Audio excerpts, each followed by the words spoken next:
എൻ്റെ പേര് ജയൻ. സ്ഥാപനം കേരള അലുമിനിയം ഫാബ്രിക്കേഷൻ എന്നാണ് എൻ്റെ സ്ഥാപനത്തിൻ്റെ പേര്.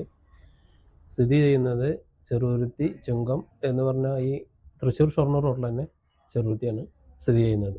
സാറേ, ഈ മേഖലയ്ക്ക് വന്നിട്ട് ഇപ്പൊ എത്ര വർഷമായി? ഞാനും മേഖലയിലേക്ക് വന്നിട്ട് 28 വർഷമായി. ആദ്യകാലങ്ങളിൽ സ്ഥാപനം എത്ര വർഷം മുന്നാണ് സ്വന്തം ഒരു സ്ഥാപനം തുടങ്ങിയത്?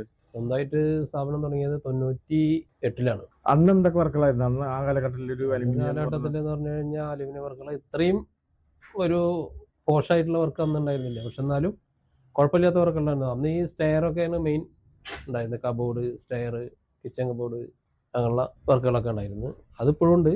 പക്ഷെ അന്ന് സ്റ്റെയർ എന്ന് പറഞ്ഞാൽ മറ്റേ കൈവരിക്ക് പിടിപ്പിക്കുക അലുമിനിയം കൊണ്ടായിരുന്നു സ്റ്റെയറുകളിൽ. ഇപ്പം അതില്ല, ഇപ്പം കംപ്ലീറ്റ് സ്റ്റീലാണ്. അതിനുശേഷം ഒരു മാറ്റങ്ങൾ എത്ര വർഷം ശേഷമാണ് ഈ അലുമിനിയം കൂടുതൽ ഈ മേഖലയ്ക്ക് കൂടുതൽ സാധ്യത കൂടി വന്നത്? മാറ്റം എന്ന് പറഞ്ഞു കഴിഞ്ഞാൽ ഓരോ വർഷം ചെല്ലും തോറും മാറ്റം തന്നെയായിരുന്നു. ഇപ്പോൾ നല്ലൊരു വ്യത്യാസത്തിലാണ് ഇപ്പോൾ പോയിക്കൊണ്ടിരിക്കുന്നത്. ഈ മൾട്ടിവുഡ് അങ്ങനെയൊക്കെ ചെയ്യുന്ന മേഖലയിൽ നിന്നൊക്കെ മാറി ഇപ്പം മൾട്ടിവുഡിനൊക്കെ ലുക്കിൽ അത്രയും ഭംഗിയിൽ ചെയ്യാൻ പറ്റിയൊരു ഫാബ്രിക്കേഷനാണ് ഇപ്പോൾ നടന്നുകൊണ്ടിരിക്കുന്നത്. എന്തൊക്കെ വർക്കുകളാണ് നമ്മളിപ്പോൾ ചെയ്തുകൊണ്ടിരിക്കുന്നത്? ഇപ്പോൾ ഒരു സ്ഥാപനത്തിലേക്ക് എന്തൊക്കെ വർക്കുകൾക്കാണ് ആൾക്കാർ വരാറ്? അതുപോലെ എന്തൊക്കെ വർക്കുകളാണ് നമ്മളിപ്പോൾ ചെയ്തുകൊണ്ടിരിക്കുന്നത്? ഇപ്പോൾ ഞാൻ ജിപ്സ് ബോർഡ് വർക്ക് ചെയ്യുന്നുണ്ട്, WBC, മൾട്ടിവുഡ്, സ്റ്റീലിൻ്റെ വർക്ക്. അതുകൂടാതെ നമ്മുടെ ഫാബ്രിക്കേഷൻ്റെ ബാത്റൂം ഡോറുകൾ, ഇതിൻ്റെ കിച്ചൺ കബോർഡ്, അലമാറകൾ, വാൾഡ്രോപ്പുകൾ എല്ലാവർക്കും ഇപ്പോൾ ചെയ്യുന്നുണ്ട്. നമ്മളൊരു കസ്റ്റമർ റീവർക്കുകൾക്കാണോ പുതിയതിൽ ചെയ്യാനാണോ വരാതെ? എങ്ങനെയാണ് കസ്റ്റമർ? ഒരുവിധം പുതിയതാണ് ചെയ്യാറ്. അത് പഴയ വീട്ടിൽ ചെയ്യാനാണോ പുതിയ വീട്ടിലാണോ ചെയ്യാറ്? പുതിയ വീട്ടിൽ കണ്ടമാനം ചെയ്തിട്ടുണ്ട്. പുതിയ വീടാണ് ഇപ്പോൾ ചെയ്തുകൊണ്ടിരിക്കുന്നത്. പിന്നെ പഴയത് ചെയ്തത് ഏതെങ്കിലും കൊള്ളായിട്ടുണ്ടെങ്കിൽ അത് മൊത്തം പൊളിച്ചളഞ്ഞിട്ട് നമ്മുടെ ഈ വർക്കുകൾ ചെയ്യുന്നുണ്ട്, ഫാബ്രിക്കേഷൻ്റെ വർക്ക് ചെയ്യുന്നുണ്ട്. നമ്മൾ ഒരു വീട് എടുക്കുകയാണെങ്കിൽ ഇപ്പോൾ സാറിൻ്റെ ഒരു ഇന്റീരിയർ അല്ലെങ്കിൽ അലുമിനിയം വർക്ക് എന്തൊക്കെ വർക്കുകളാണ് ശരിക്കും വീട്ടിൽ വരുന്നത്? ഒരു വീട്ടിൽ വരുന്നതെന്ന് പറഞ്ഞു കഴിഞ്ഞാൽ വാൾഡ്രോപ്പ്, ഇന്റീരിയർ മൊത്തം എന്തൊക്കെ ഐറ്റംസ് ആണ് ഇന്റീരിയർ വരുന്നത്? സീലിംഗ് വരുന്നുണ്ട്, മറ്റേ TV unit, kitchen cupboard, wall drop, അങ്ങനെ എക്സെട്ര ഒരുപാട് വർക്കുകളുണ്ട്. ഇപ്പൊ എല്ലാ പുതിയ വീട് വെക്കുമ്പോഴും എല്ലാ ആൾക്കാരും ഇപ്പൊ ഈ കിച്ചൺ ആണെങ്കിലും വാൾപേപ്പർ ഒക്കെ ചെയ്തുകൊണ്ടിരിക്കുന്നുണ്ട്. അപ്പൊ ഇതിന് ഓരോത്തിനും ബഡ്ജറ്റ് എങ്ങനെയാണ് കസ്റ്റമറിലേക്ക് സാർ എത്തിക്കുന്നത്? എങ്ങനെയാണ് ബഡ്ജറ്റ് ഡിസൈഡ് ചെയ്യുന്നത്? ബഡ്ജറ്റ് ഡിസൈഡ് ചെയ്യാന്ന് പറഞ്ഞു കഴിഞ്ഞാൽ അത് പല റേറ്റിലും ചെയ്യാൻ പറ്റും. നല്ല മെറ്റീരിയൽ ഇട്ട് ചെയ്യാന്നുണ്ടെങ്കിൽ അത്യാവശ്യം ക്വാളിറ്റി ഉള്ള മെറ്റീരിയൽ ആണെന്നുണ്ടെങ്കിൽ ലോങ് ലൈഫാണ്, കംപ്ലൈന്റ് വരും. മറ്റത് കുറഞ്ഞ റേറ്റ് കണക്കാക്കുമ്പോൾ അത് എടുക്കുന്നവർക്ക് എന്തായാലും കുറഞ്ഞ രീതിയിൽ ചെയ്താലേ പറ്റും. എന്ന് കഴിഞ്ഞാൽ കൂലി കിട്ടണം, കുറച്ച് ചെറിയൊരു ലാഭം കിട്ടണം. കുറഞ്ഞ റേറ്റ് ആകുമ്പോൾ മെറ്റീരിയൽ വ്യത്യാസം വരും, ലോക്കൽ മെറ്റീരിയലുകളാവും. അത് പാർട്ടിക്കാർക്ക് അത്ര അറിയില്ല. റേറ്റ് കുറവ് മാത്രമേ പാർട്ടിക്കാർ നോക്കുന്നുള്ളൂ. നല്ലതാണോ, മീഡിയാണോ, ലോക്കലാണോ എന്നുള്ളത് പാർട്ടിക്കാർ നോക്കുന്നില്ല.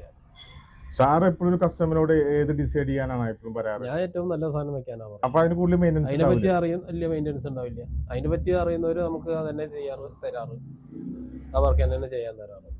നമ്മളൊരു കിച്ചനും ഒരു TV യൂണിറ്റും മാത്രം ചെയ്യുകയാണെങ്കിൽ ഒരു വർക്ക് എത്ര ദിവസം കൊണ്ട് തീർക്കാൻ പറ്റും? അത് കിച്ചനും TV യൂണിറ്റും ആകുമ്പോൾ അത് നല്ല രീതിയിൽ കുറച്ച് വലുപ്പമുള്ള ഇതൊക്കെ ആണെങ്കിൽ ഒരാഴ്ച എന്തായാലും പിടിക്കും. ടൈം നമ്മൾ ഇപ്പോഴും പറഞ്ഞ ടൈമിലാണ് പറഞ്ഞ ടൈമിൽ ചെയ്യാൻ പറ്റും. നമുക്ക് ഇപ്പോഴത്തെ ഒരു കാലഘട്ടത്തിൽ ഒരുപാട് മെറ്റീരിയൽ അവൈലബിൾ ആണ് ഈ മേഖലയിൽ. സാറും സ്ഥിരം പുതിയ മെറ്റീരിയലൊക്കെ ഉപയോഗിക്കാറുണ്ടോ? പുതിയത് ഇറങ്ങിയാൽ അപ്പോൾ നമുക്ക് ഷോപ്പിൽ നിന്ന് വിളിക്കാറുണ്ട്, അപ്പോൾ അതനുസരിച്ച് ചെയ്യാറുണ്ട്. സാർ, ഈ കസ്റ്റമറുമായിട്ടുള്ള ഒരു കോർഡിനേഷൻ, വർക്കിന്റെ രീതികളും അവരുടെ എങ്ങനെയാണ് ഈ ഫൈനാൻസ് കാര്യങ്ങളൊക്കെ ഫൈനൽ ചെയ്യാറ്? എങ്ങനെയാണ് അതിന്റെ ഒരു ധാരണ എത്താറ്? ശരി, ഫൈനാൻസ് എന്ന് പറഞ്ഞു കഴിഞ്ഞാൽ ഇപ്പം നമ്മൾ റേറ്റ് പറഞ്ഞു കഴിഞ്ഞാൽ റേറ്റിന്റെ പകുതി 50% നമുക്ക് അവർ അഡ്വാൻസ് തരും. പിന്നെ വർക്ക് തീരുന്നതോട് കൂടിയിട്ട് അവർ ഫുൾ എമൗണ്ടും തന്നിരിക്കും. അതാണ് അതിൻ്റെ ഇത്. അപ്പോൾ അവർക്ക് ഒരു സന്തോഷമാണ്. കൂടുതൽ ബുദ്ധിമുട്ടില്ലാതെ നമുക്ക് വർക്ക് തീരുന്നതോട് കൂടിയിട്ട് ഫുള്ള് പൈസ അവർ തരും. അത് ഇതുവരെ ആരും അങ്ങനെ മോശമായ രീതിയിലൊന്നും ചെയ്തിട്ടില്ല. എല്ലാവരും നല്ല രീതിയിലാണ് നമ്മൾ ഇടപെട്ടിരിക്കുന്നത്. വർക്ക് കഴിഞ്ഞ് പിന്നെ അവരുടെ അറിവിൽ അത് തന്നിരിക്കും. വേറെ വർക്ക് അവരുടെ അറിവിൽ ഇഷ്ടം പോലെ കിട്ടിയിട്ടുണ്ട്. അങ്ങനെയാണ് കൂടുതൽ വർക്ക് എത്തുന്നത്. കൂടുതൽ വർക്ക് എത്തുന്നത് അത് കുറേ നമ്മുടെ വർക്കിന്റെ ക്വാളിറ്റിയും പിന്നെ നമ്മളെ അവരോടുള്ള സമീപനവും പെരുമാറ്റവും. നമ്മളിപ്പോ വർക്ക് കൂടുതൽ ഏത് ഏരിയയിലൊക്കെയാണ് കൂടുതൽ വർക്ക് ഫോക്കസ് ചെയ്തിട്ടുള്ളത്? നമുക്ക് എവിടെയൊക്കെ വർക്ക് വരാറുണ്ട്?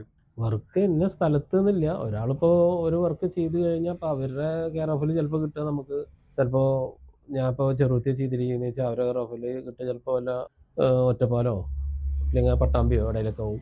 അപ്പോൾ അവർ മുഖാന്തരം പിന്നെ അത് അങ്ങനെ മാറി പോകും. അതങ്ങനെയാണ് വരുന്നത്. ഈ അലുമിനിയം ഫാബ്രിക്കേഷൻ വർക്ക് അല്ലാണ്ട് വുഡ് വർക്ക് എന്തൊക്കെ പിന്നെയുള്ള വർക്കുകളൊക്കെ എന്തൊക്കെയാ ചെയ്തുകൊണ്ടിരിക്കുന്നത്? പിന്നുള്ളത് മൾട്ടിവുഡ് ഉണ്ട്, WBC ഉണ്ട്. എന്ത് വർക്ക് വരുന്നത് അതില് തന്നെ കബോർഡുകൾ വർക്ക്, വാൾഡ്രോപ്പ് അതും ചെയ്യും. ഈ ചെറുത് സംബന്ധിച്ചോളം സാറിന് വലിയ വർക്ക് ചെറിയ വർക്കൊന്നും എല്ലാ വർക്കിനും സാറ് അറ്റൻഡ് നമ്മളങ്ങനെ ചെയ്യുന്നുണ്ട്. ചെറിയ വർക്ക് ഒന്നുമില്ല. ഇപ്പൊ വലിയ അതെന്തുകൊണ്ടാ വർക്കിന് ശരിക്കും? ചെറിയ വർക്ക് മുതലാണല്ലോ നമുക്ക് വലിയ വർക്ക് കിട്ടുന്നത്. ഒരു ചെറിയ വർക്ക് പറഞ്ഞാലും നമ്മൾ പോയി ചെയ്തു കൊടുക്കണം. അത് ചെയ്തു കൊടുക്കാറുണ്ട്. വലുത് ചെയ്തതൊന്നുമില്ല. എല്ലാ വർക്കും ചെയ്തു കൊടുക്കാറുണ്ട്. അതെ അതെ ഞാനത് ശ്രദ്ധിച്ചു. ആക്ച്വലി ഈ ചെറിയ വർക്കൊന്നും ഇല്ല സാറേ, ചെറിയൊരു വർക്കാണെങ്കിലും ഓടി ചെന്ന് ചെയ്തു കൊടുക്കുന്നുണ്ട്. ചിലരെല്ലാം എല്ലാ വലിയ വർക്കിന് വേണ്ടി വെയിറ്റ് ചെയ്യാറുണ്ട്. അത് ചോദിക്കുന്നത്. ഇല്ല നമ്മളങ്ങനെയില്ല. നമ്മള് ഏത് വർക്ക് നമ്മുടെ തൊഴിലാണല്ലോ അത്. നമ്മൾ ഏത് വർക്ക് കിട്ടിയാലും അതില് നമ്മളോട് ബന്ധപ്പെട്ട ഏത് വർക്ക് കിട്ടിയാലും ചെറുതാ വലുതാവും നോക്കാറില്ല. ചിലപ്പോൾ ആ ചെറുതെന്നാവും അടുത്ത വലുത് കിട്ടുക.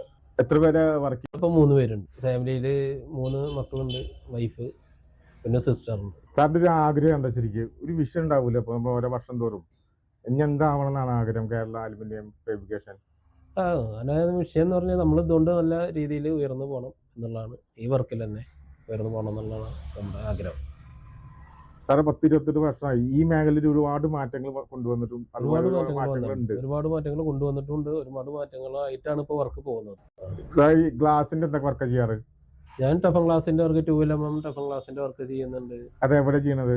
ഷോപ്പിലാണോ വീടുകളിലാണോ? വീടുകളിലല്ല, ഷോപ്പുകളിൽ. വീടുകളിലെന്ന് പറഞ്ഞു കഴിഞ്ഞാൽ മറ്റേ പരമാവധി പർഗോള അങ്ങനെയുള്ളതൊക്കെ വരുള്ളൂ. പിന്നെ ചില വീട്ടുകളിൽ മാത്രമാണ് ഒരു മറ്റേ അപ്സ്റ്റെയറിലൊരു മുകളിലെ റൂമൊക്കെ ഉണ്ടാവും, മറ്റേ ഓഫീസ് റൂം പോലെ. അവിടെയൊക്കെ വീടുകളിൽ ചെയ്തിട്ടുണ്ട്. ടഫൻ ഗ്ലാസ് 2LMM, പിന്നെ സീബ്ര കർട്ടൻ, അങ്ങനെ കൊറിയൻ കർട്ടൻ ഒക്കെ എടുക്കാറുണ്ട്. അവർക്ക് കൊടുക്കാറുണ്ട്. വർക്ക് കൊടുക്കാറുണ്ട്. ഗ്ലാസ്സിൽ ഷോപ്പിന്റെ വർക്ക് അപ്പൊ എന്തൊക്കെ ഉണ്ട് വരാറ് സാധാരണ? ഷോപ്പിന്റെ വർക്ക് എന്ന് പറഞ്ഞാൽ ഷോപ്പ് മൊത്തം ഇന്റീരിയർ ചെയ്യാൻ വരും. 2LMM ഗ്ലാസിന്റെ വർക്ക്, അങ്ങനെ മോഡിഫിക്കേഷൻ ചെയ്യുക. ഈ ഷോപ്പിന്റെ ഒരു വർക്കിന്റെ ഓർഡർ എടുക്കുമ്പോൾ അതെങ്ങനെയാ? സ്ക്വയർ ഫീറ്റിന്? അതും സ്ക്വയർ ഫീറ്റിനാണ്? സ്ക്വയർ ഫീറ്റ് തന്നെ. മെറ്റീരിയൽ അടക്കമുള്ള സ്ക്വയർ മെറ്റീരിയൽ ഫീറ്റ്? അടക്കം നമ്മളെടുത്ത് ചെയ്യുന്ന രീതിയാണ് ഇതുവരെ ചെയ്തിട്ടുള്ളത്. ആദ്യം കസ്റ്റമർക്ക് എന്താണ് വേണ്ടതെന്നുള്ളൊരു എൻക്വയറി എടുക്കും, അതിന് ശേഷമാണല്ലോ അവരായിട്ട് സംസാരിച്ച് അവരൊരു ഐഡിയ പറഞ്ഞുതരും. അപ്പോൾ അത് ചെയ്യേണ്ട ഒരു ഐഡിയ നമ്മൾ പറഞ്ഞു കൊടുക്കും. അപ്പോൾ അത് അവർക്ക് കൺഫേം ആവും, അങ്ങനെ ചെയ്യും. കേരള അലുമിനിയം ഫാബ്രിക്കേഷൻ എന്നാണ് എൻ്റെ സ്ഥാപനത്തിൻ്റെ പേര്. സ്ഥിതി ചെയ്യുന്നത് ചെറുതുരുത്തി ചുങ്കം, ഈ തൃശ്ശൂർ ഷൊർണൂർ റോഡിൽ തന്നെ ചെറുതുരുത്തിയാണ്.